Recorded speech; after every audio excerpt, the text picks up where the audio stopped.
Thank you, Chairman Campbell, Governor Creighton, members of this committee. My name is Sherry Sylvester, and I'm a distinguished senior fellow at the Texas Public Policy Foundation. I'm speaking in support of Senate Bill 37. Since the passage of Senate Bill 17 last session, the strongest anti-DEI legislation in the country, if you saw this morning, California has just followed our model and moved diversity statements away from their hiring, just announced this morning. That had ended many policies that had divided our campuses, hampering the free expression of many students. Senate Bill 37 is the next critical step to ensure that our universities are engaging Texas students to succeed whatever their goals may be. I want to talk about two aspects of the bill: the establishment of the General Education Review Committee and clarification of the role of faculty senates and councils. When I was here last fall, I told you the course catalog at the University of Texas includes over 400 classes with the word gender in the title. 200 have race in the title, 175 have identity in the title. To show the lack of balance, the Federalist Papers and the Declaration of Independence both appear less than 10 times in course titles. There were no classes with Abraham Lincoln in the title. What is even more concerning than the proliferation of these classes is when they are used as a substitute for a foundational and fundamental course. For example, a class entitled Numbering Race or Measuring Inequality can be used to fulfill a core mathematic requirement like differential calculus or statistical literacy. At the University of Houston, all liberal arts students must have 3 credit hours in a diversity course. At Tech, it's called multicultural. But diversity is not the actual focus of these courses. For example, social justice in the environment at U of H, or Black womanism/feminism and Black queer theory at the University of North Texas have an activist agenda rather than a foundational or functional one. Senate Bill 37 expands the curriculum review process to include industry leaders who work outside academics and will ensure that the general education courses that students are required to take are focused on both their professional and civic skills, what they will need to prosper in the work world and their lives after graduation. This comports with the vision put forth in the Texas statutes mandating that the gubernatorial appointed boards of regents, women who work in the global marketplace that is Texas, play a key role in creating the course of study at our public universities. That's the model. Over the last couple of years, it's been clear that there are a number of misperceptions about the role of boards of regents on our campuses. After the Board of Regents overruled the faculty at Texas A&M last year and moved forward with ending 52 programs that were not producing graduates of any degrees of value, one faculty member actually asked, "Who does the Board of Regents think they are?" A gender studies faculty member at A&M insisted the Board of Regents did not have the authority to cancel an LGBTQ program. After being overridden by a dean, the provost, and ultimately the regents, she adamantly proclaimed that, quote, faculty are the final say on all majors and have complete oversight of the curriculum. Similarly, the UT's Curriculum Changes Committee describes itself as the gatekeeper for all changes to the undergraduate curriculum. Senate Bill 37 will clarify and bring transparency to this process. Faculty senates and councils also frequently act as if the authority goes even beyond curriculum. After a plan to circumvent the A&M Board of Regents and hire a new journalism school head without regent review, a statement from the faculty senate, quote, decried the appearance of outside influence in the hiring and promotion of faculty. By outside influence, they mean the Board of Regents and the appointed by the governor of Texas and this legislature. The faculty senate at West Texas also issued a vote of no confidence against university president Walter Wendler when he banned a drag show there. And when the faculty council at the University of Texas exploded in outrage last year in response to the implementation of Senate Bill 17 and the handling of pro-Hamas protesters on campus, a vote of no confidence ensued there. If we define these councils and faculty senates as an advisory group, then that absolutely one-to-one matches their function. And Sherry, you had done a really good job of laying out what are some substantial, way over the skis, points of faculty senates at this point in time.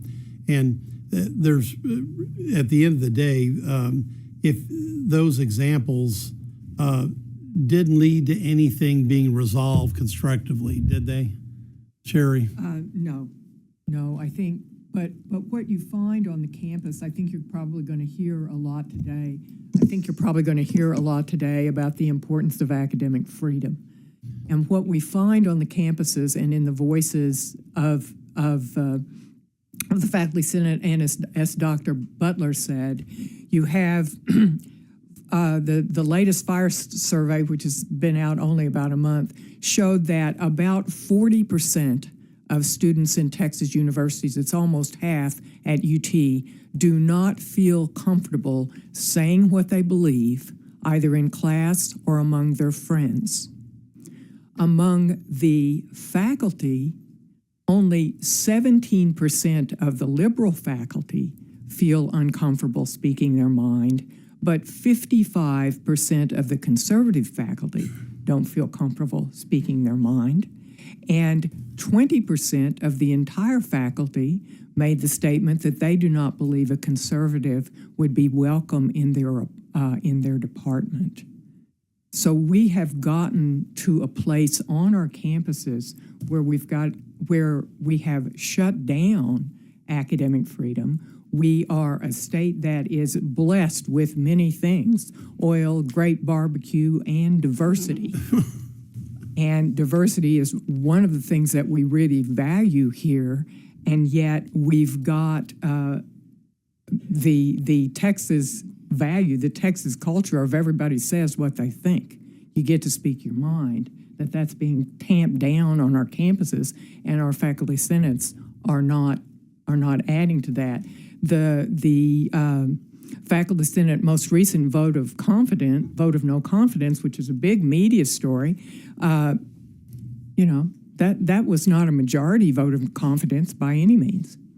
And as Dr. Butler says, we don't know, how these are presented on campus.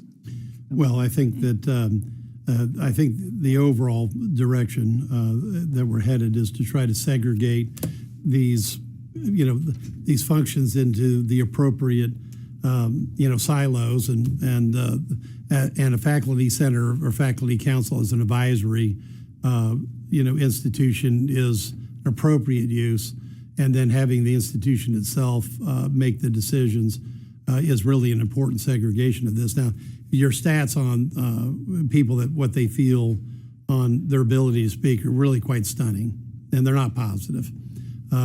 And I think these changes will make that. I hope to see that anti-conservative bias, which is what really is reflected in those stats, ameliorate. And also, if the students have a similar problem, we need to restructure all this, Mr. Chairman. I have one question, a comment for Sherry, and then a question for Sid. So, Sherry, thanks for being here today. It's good to see you. In this 1489, this discussion we had about confusion and need to codify, it sort of seemed from the things you discussed that there was a lack of understanding of who was in charge at the university. Would you agree? Yes, sir. Yeah. And to me, I just kind of compare that to any other great organization. I've been in military, variety of universities, nonprofits, for-profit organizations, and you have the frontline workers. I would say the professors and the faculty are the frontline workers. They're the ones delivering the product and the service. That's the most important people in many ways in an organization.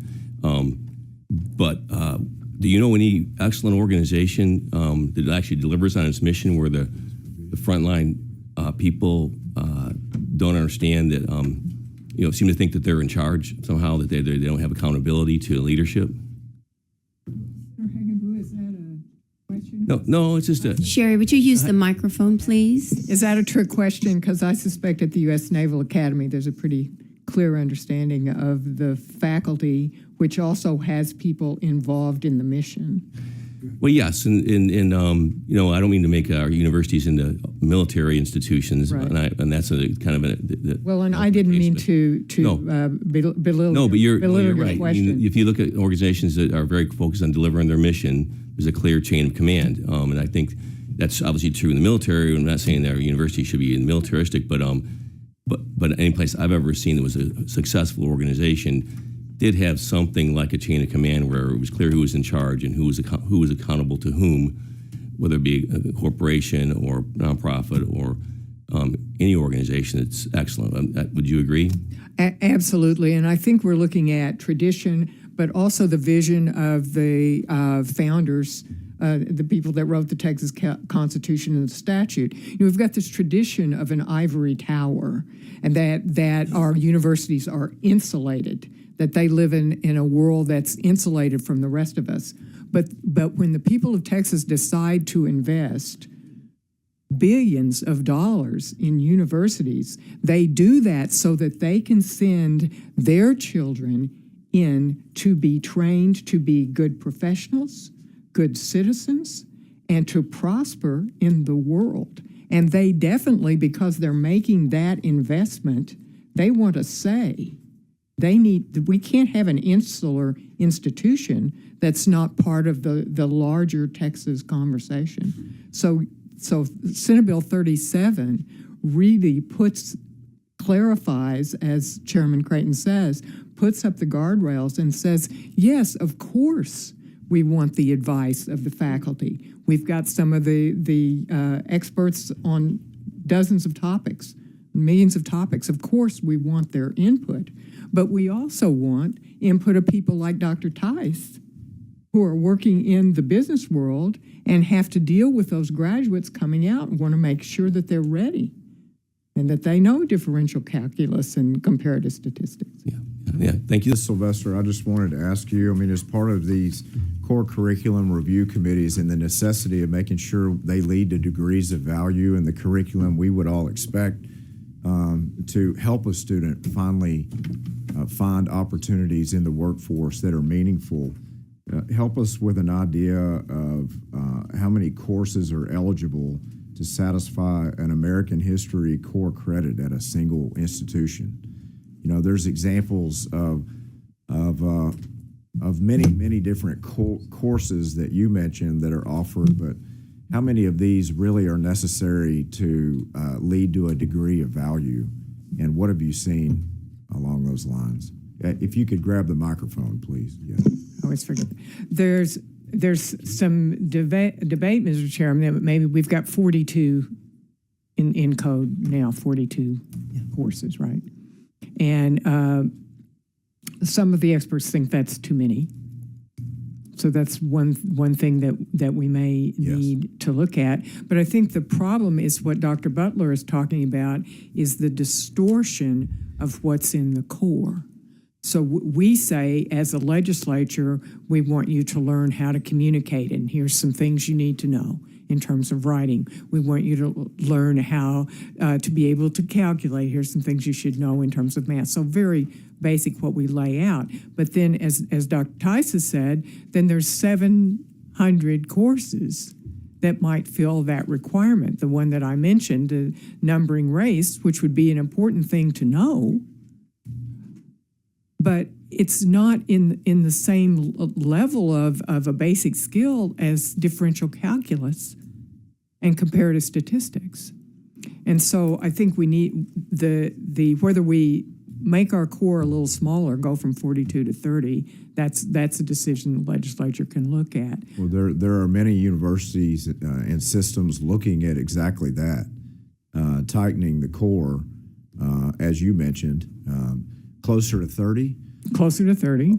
Or if it's within that range, providing another course or two that would absolutely be applicable to just that students entering the workforce or the applications process for jobs. As Dr. Butler mentioned, that one of the things that CEOs tell me that our graduating students from our best universities in the state are lacking is soft skills.